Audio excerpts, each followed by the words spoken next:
Welcome to season 3 of the Dr. B Show, sponsored by 111 Spa and Aesthetics, Get More Clicks Media, and Transforming Your Way to Success online course powered by Borja Consulting Group.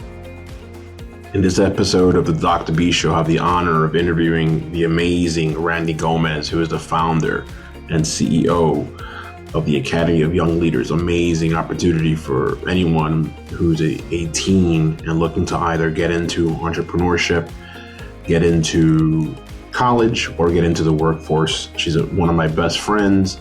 I've known her almost my entire life. We grew up together in Corona, Queens, and love to see her progression and her journey as an entrepreneur. Hopefully you love the episode, just like I did. Hi, Dr. B here. Are you struggling to get rid of stubborn fat but don't want to have plastic surgery? 111 Spa and Aesthetics non-invasive slimming massage can help you get the body you always wanted. 111 Spa and Aesthetics can also help you when it comes to cellulite treatments and body contouring massage. 111 Spa and Aesthetics offers a full range of skincare services, including facials, acne, scar treatments, skin tightening, microdermabrasion, and more. 111 Spa and Aesthetics are trained professionals with extensive skincare experience and utilize only the best equipment possible. For more information, please visit their website at www.111aesthetics.com. That's 1-O-N-E-11 Leven spaaesthetics.com, located at 10 East Moonachie Road in Hackensack, New Jersey, 07601. And to make an appointment, don't miss out, 201-520-1777, 201-520-1777, 111 Spa and Aesthetics. Welcome to my first ever live interview on the Dr. B Show. Kicking off season 3, I am your host, Dr. Jairo Borja. I'm the president of Borja Consulting Group, and today's guest happens to be my lovely friend, the president and CEO of Academies of Young Leaders, Randy Gomez. Randy, welcome. Thank you very much. Thank you. Appreciate it. Thank you, my friend. So we're gonna jump right into it, okay? So tell everyone about yourself. I'm gonna tee it off real easy with your first question. Awesome. Well, first of all, thank you for having me. I am so excited that you have already your third season. Third season. That is incredible. I gotta get one started ASAP. And maybe next season, I told you on TV. Yes. NBC. Exactly. But like most of us parents, I wear many hats. First one, I'm a mother of 2 teens. I have a 13 and 14-year-old. I'm also the CEO and founder of the Academy of Young Leaders, an adjunct professor, a substitute teacher.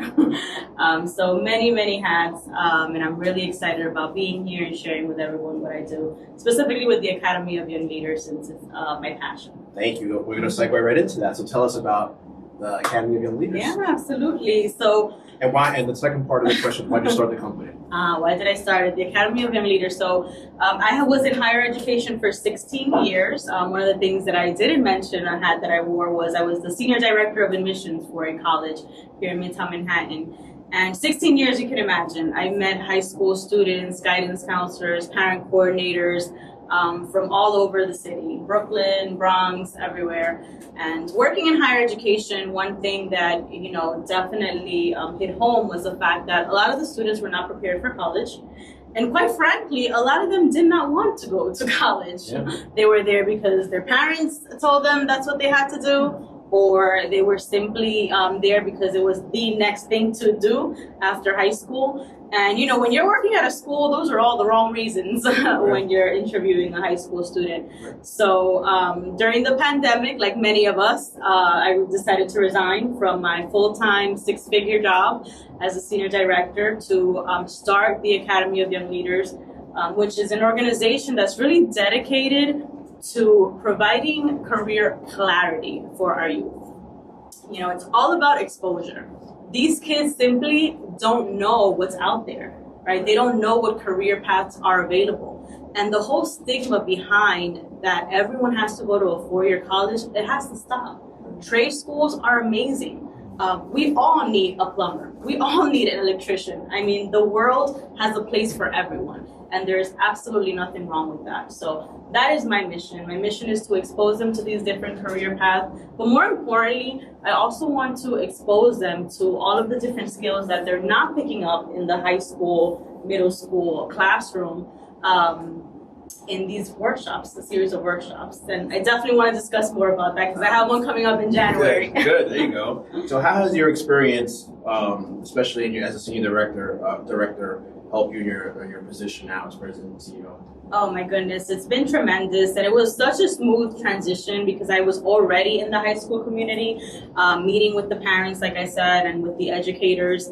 And so I know the students, right? I know their stories, I know the challenges, and sometimes when I hear people say comments like, oh, it's a bad school, it's a bad teacher, there's so much more to it, right? If it was that simple, we would just fix it, right? With money, because money solves everything. But there's a lot to it.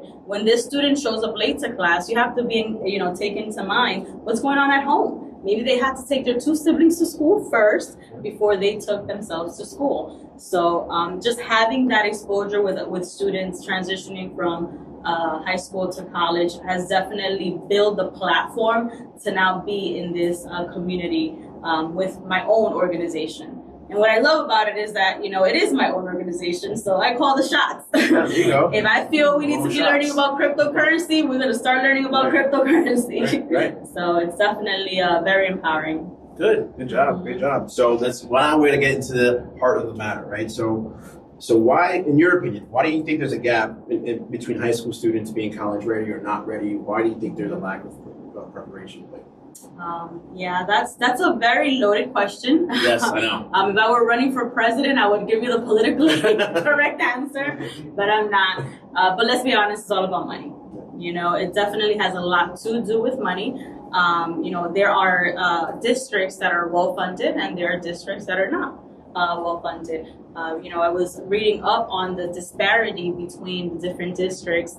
And in a suburban pupil gets about an additional $2,000 more than an urban pupil.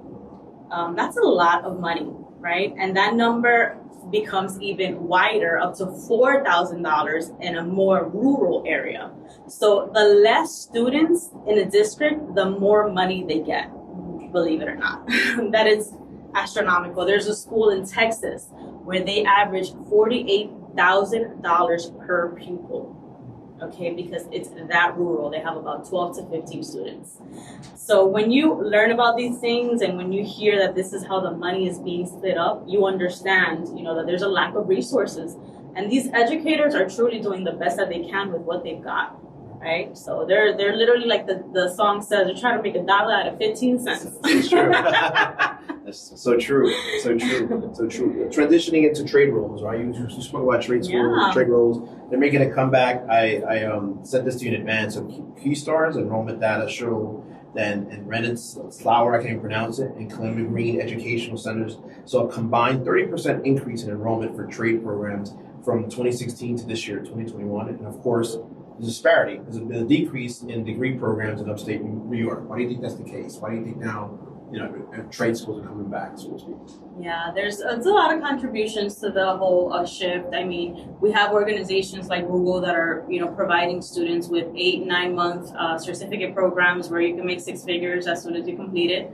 So why would I go to college for 4 years when I'm going to be making the same amount of money, right, with a certificate? And the advancement of technology as well, right? So the comeback of trade school has to do with the pandemic, the reality of the debt that the students are getting into when they're pursuing a 4-year degree, and the ginormous gap between what they're investing and what they're receiving. If we're talking business terms, the return on investment on a degree is just not adding up, right? When we do the math, it's just not adding up in all of the different majors and career paths that they choose. So don't get me wrong, you know, you definitely have to go to college to be a doctor. I would not want to sit down in the doctor's office and know that my doctor has not completed their degree. Sure, of course. That would scare me. That scared me too, right? It's a new program. I don't want you to have an 8-month certificate program. Exactly. You know, so there's definitely careers that require that level of education, and then there are others that don't.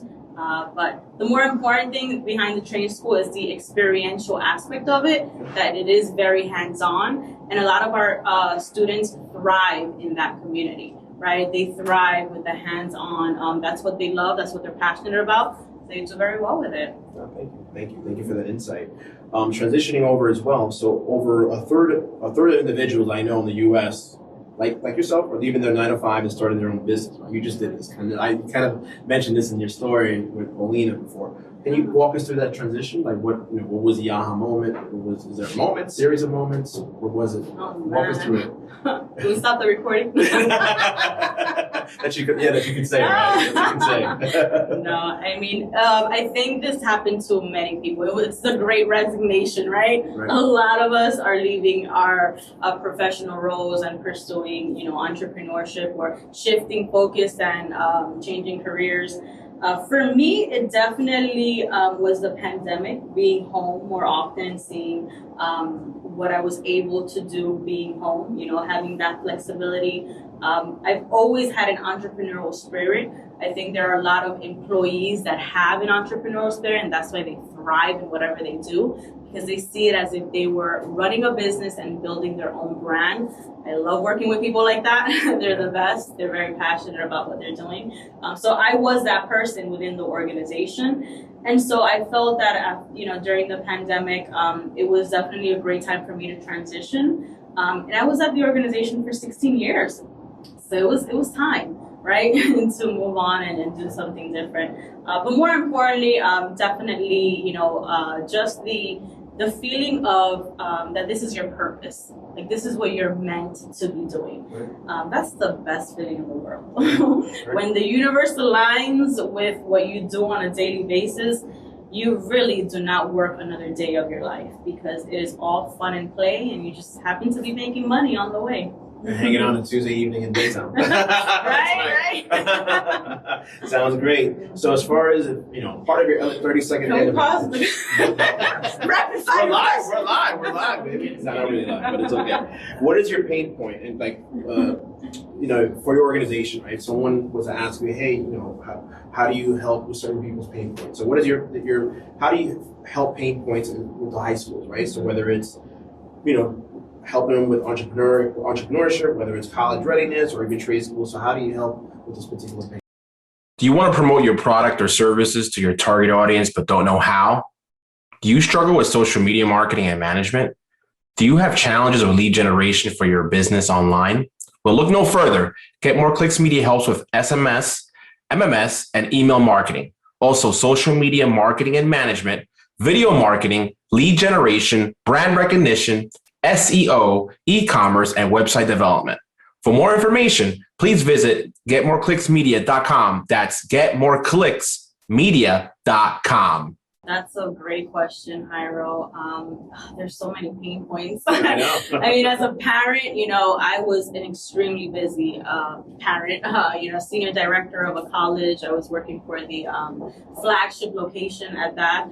And so from the parent perspective, for me to know that there's an organization that is going to take my teen under their wing and provide a series of workshops that's going to be able to fill in the gap between what they're doing from 8 a.m. till 2:30, and the rest of the evening is ginormous, right? I mean, I've worked with students one-on-one with their college applications, with their financial aid application.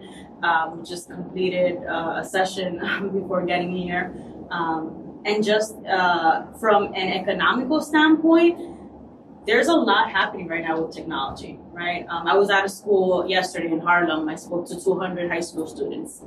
And I asked them, and I love doing this just to gauge what's happening. I asked them if they know what Bitcoin was, okay? We're all adults. Bitcoin is everywhere. You cannot open your phone, turn on the TV, listen to, you cannot do anything without hearing something about Bitcoin or some type of cryptocurrency. I kid you not that in the crowd of 200 students, only 4 raised their hand. Okay? This is in East Harlem. Okay? That breaks my heart, right? Because this technology is going to have a tremendous influence in the careers that they're going to have when they graduate from college.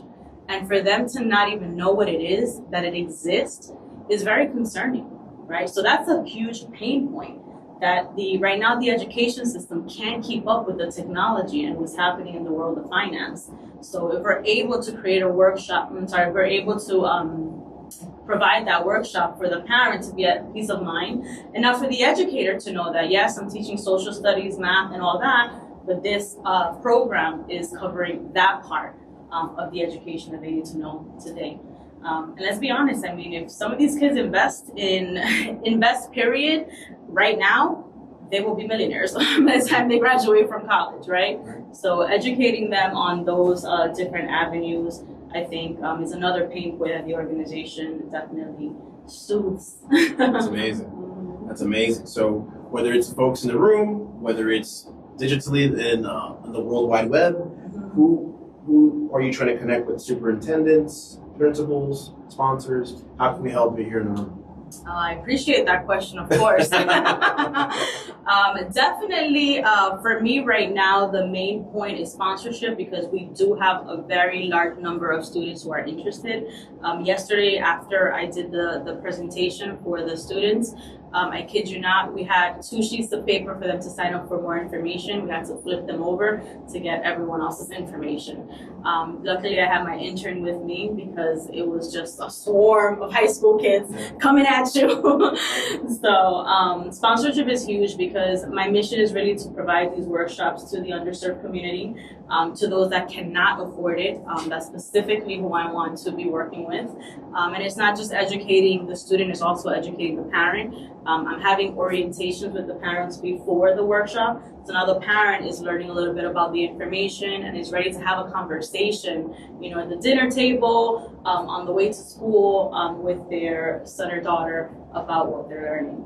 So really sponsorship, and of course educators. We want to connect with educators to see how we can partner out and facilitate the workshops in the actual schools. What do you have coming up? Tell us about your stuff in January. Yes, I'm so excited. I'm so excited about this. We are doing our Kickstarter program, which is going to be a series of workshops, 6 workshops, 1 workshop a month. What I have learned as an educator is that you cannot simply do a webinar. We all attend webinars, right? Yes, we're zoomed out, right? But even in-person events, you know, you attend an event, you get all this information, you're trying to write down as fast as possible. Hopefully they provide the presentation. And then you go home, and if you look at it right away, great. But if you look at it in a few days, you don't remember half of the stuff you wrote, because you wrote, like, you know, sloppy notes. So with the workshops, we're going to have a workshop and a follow-up hands-on session. So we're providing the information, and now we're providing a space where we're going to apply the information. We want to have guest speakers, so like I said, they can have exposures to different career paths. And we want to connect them with mentors. So the Kickstarter program is really, really huge. It's going to be our first cohort of students. So we're going to test these out virtually. And then the mission is in October, we are going to go live in the classroom with the students. So very excited about that. What are the final thoughts? If you can tell the people in the room, on the World Wide Web, what is one takeaway from our conversation just now? What's one takeaway you get? One takeaway I would say, because this is a room of professionals, is to find the time to mentor the next generation. You know, give back your time. Your story is very important. When I see a young leader meeting with a mentor or with a coach, when the person looks like them, you know, when they have a similar story, when they can share something, even if it's a sports team or an interest, a neighborhood, whatever it is, that tiny little connection is what grows into a beautiful relationship that can be the difference between them staying in school or dropping out, right? And it's really that deep. It's that meaningful. So, you know, make it a part of your mission, of your monthly or quarterly or yearly resolution, now that we're on resolution mode, to take someone under your wing, and if you connect with them for an hour a month, that's a lot of time. That's going to be a great return on investment, not only for yourself, but for our community. Great. How can people contact you? Oh, so many ways to contact You me. mean to give them your socials, give them your email. I know, right? Actually, it's so funny. I don't have a physical card, and that was the joke of the day. Like, I should say I'm environmentally sound, no business card. But no, that's not the reason. No, but I am at Randy at academyofyoungleaders.com. I definitely share my information. We're also on Instagram, TikTok, at Academy of Young Leaders. And LinkedIn, of course, I'm on LinkedIn as well. And that's how we can connect. That's great. We're everywhere. That's great. Anyone have any questions from the studio audience? No? I have a question. Yeah, go ahead. First, this was a great podcast. Thank you for the information. Very inspiring. What advice would you give your younger self if you were one of the academy recruits? Oh, that is a deep question. Oh my goodness. I always feel that everything happens for a reason. So, whenever I'm asked if I would have done anything differently, I feel like everything aligns within itself. So what I try to preach and to really tell these young leaders when I'm talking to them in large groups is that wherever you are right now, it's not a permanent situation. Okay, this too shall pass, and there will be a meaning behind the experience. It's just a matter of time before you realize what it is. So I always tell them, go through the motions and connect with people, raise your hand, let people know what you want, what you're looking for. Speak up for yourself, because you have to want it, and you have to show people that you want it in order for them to step up and help you. Go ahead. I have a question. Behind the camera. I have a question. You were talking about the great. What was the word that you used? When people leaving their jobs? Great resignation. Right. Great I would say Great Depression, but resignation. no, the Great Depression. When you said that it takes a lot for someone who has kids, wants a family to take that leap of faith in yourself. What was that thing that did it for you? What was that one thing that said, you know what, I'm going to do it now? Why now? Why now? That's a great question. When you know that you're ready for something bigger when you start feeling uncomfortable, right? You're feeling uncomfortable in the sense that you start yearning for more, right? What you're doing is no longer fulfilling you, and you feel that there's this yearning to do more, to execute on your mission, your passion. And so I always tell entrepreneurs, because I work with women's entrepreneurship, Paulina Lopez, she's my business coach. Shout out, Paulina. And I did this chat with women entrepreneurs, and I tell them that you're going to know. I can't tell you when it's going to happen for you. You will know yourself when it's time for you to move on and do something else. And I think the biggest disservice that you do when you're in a leadership position is to continue to stay in the role, knowing that your heart is not in it like before. And I just would never want to do that to anyone, right? Because you have a team of people that are counting on you, they're looking up to you, they're looking for you for leadership. And so if your mind and soul is not there the way that you know how to show up 150%, then it's time for you to cut it short and move on. That's what I would say. Thank you. Anyone else? More of a refining question. So young leaders, is there a specific age group? Is it high school? Is it middle school? Is it early age? Because there's a part of development for each one. Some will say that if you don't catch them between 1 to 5, it's much harder when you're in high school. So is your organization honed in on the most critical part of that growth or understanding trade school? Yeah, that's a great question. So right now we are working with our high school students. However, in meeting with different organizations and meeting with educators, I said I'm a substitute teacher as well, and it's a part of the work that I do, because I feel like if you're not in the schools, then you don't know what you're doing, right? I'm going to be working with the youth. I need to be there with the educators side by side in the classroom, seeing how it's going.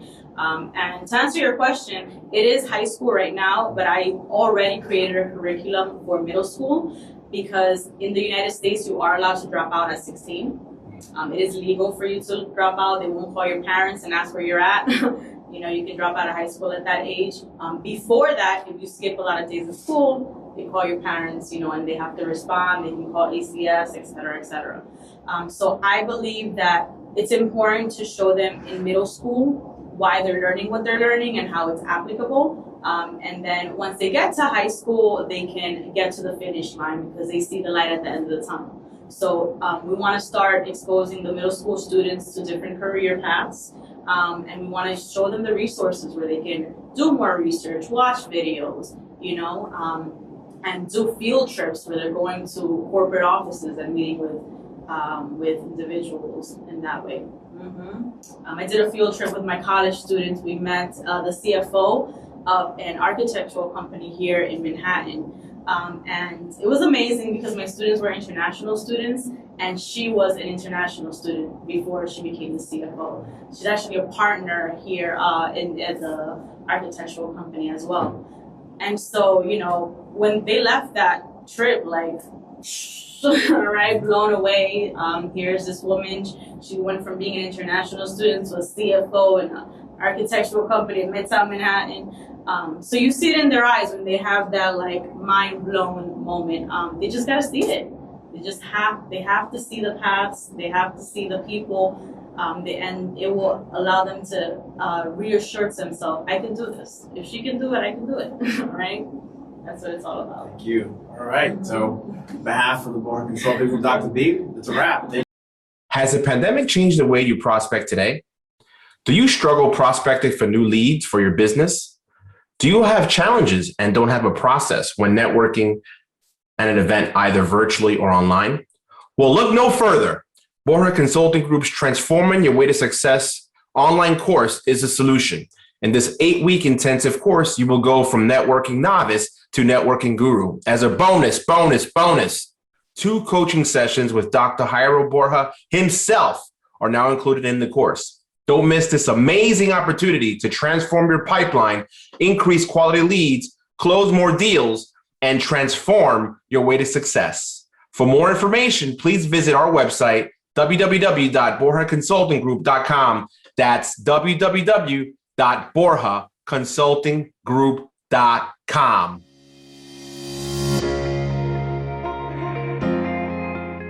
That wraps up our actually recorded live episode with Randy Gomez, the founder and CEO of Academy of Young Leaders. Love her to death. With that being said, hopefully you picked up something and hopefully it'll help you or it'll inspire you as an entrepreneur. And if you're still struggling with networking, Transform Your Way to Success, available now, borjaconsultinggroup.com. That's borjaconsultinggroup.com.